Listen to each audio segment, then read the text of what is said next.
tumitinding gulo sa Lebanon. Yan natin pag-uusapan with ASEC Felicitas Bay ng Department of Migrant Workers. ASEC, magandang umaga. This is Aljo Bendio sa ngalan ni Congressman Erwin Tulfo sa programang Punto Sintado Reload. Magandang umaga po. Magandang umaga, Mr. Aljo. Ganyan din po sa lahat ng tagapakinig ng inyong program na Sintado. Tama ho ba, ASEC Bay or Bay? Bay, ma'am, no? Tama Yeah, ba? it's pronounced as Bay, Aljo. Opo. Kumusta na po mga kababayan natin sa Lebanon, ma'am? Sa kasalukuyan, ang alert level po sa Lebanon ay alert level 3.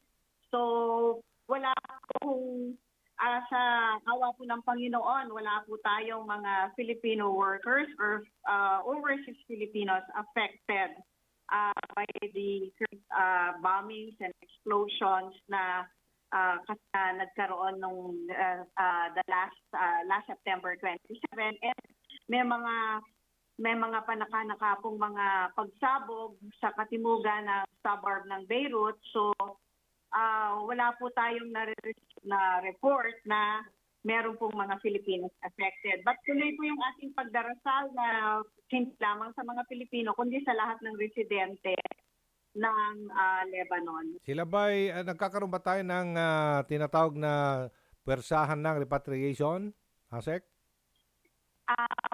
Ongoing po yung ating voluntary Voluntary. Okay.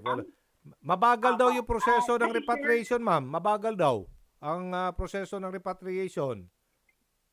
Since October 28, 2023, noong nagkaroon po ng Israel-Hamas conflict, nagkaroon din po tayo ng voluntary repatriation program dito sa Lebanon. Kasi po, alert level 3 na po since last year.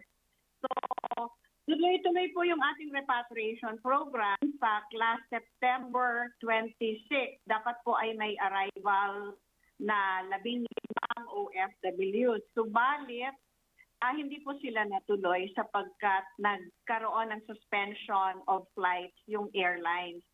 So those certain flights coming from Beirut, nag-suspend po yung airlines. But ito naman po ay na-reschedule natin. Hopefully, yan pong 5 na hindi nakaalis ng September 25 ay makakaalis po sa October 2 at sila ay darating po sa October 3. Since October 28, 2023 hanggang September 19, 2024, ay nagkaroon na po ng 430 Filipino workers na nakauwi, including 28 of their dependents. Hindi ko pa ho na isasama dun sa bilang yung mga permanent spouses or the permanent residents or spouses of Lebanese nationals. So mahigit kumulang pong more than 500 na siguro po ang nakauwi. Kasi kung isasama po natin sa talaan, yun pong mga permanent residents or spouses of Lebanese nationals.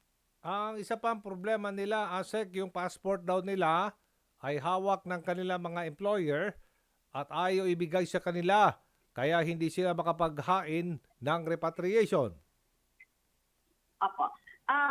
Kung meron po silang nais na tulong or kung makipag-usap sa employer, meron po tayong mga hotline. Meron po sa Migrant Workers Office hotline. Yan naman po ay naka-paskel or naka-post sa Facebook page ng Embahada. But banggitin po yung Migrant Workers Office hotline. It's 79110-729. At yun pong Embassy ATN hotline ay 70858-086. Alam po yan ng mga ating kababayan sa Lebanon at nagkaroon din po sila ng town hall meeting para po matugunan yung kanilang mga concerns. Maraming salamat, DMW Assistant Secretary Felicitas Bay. Maraming salamat po at muli magandang umaga.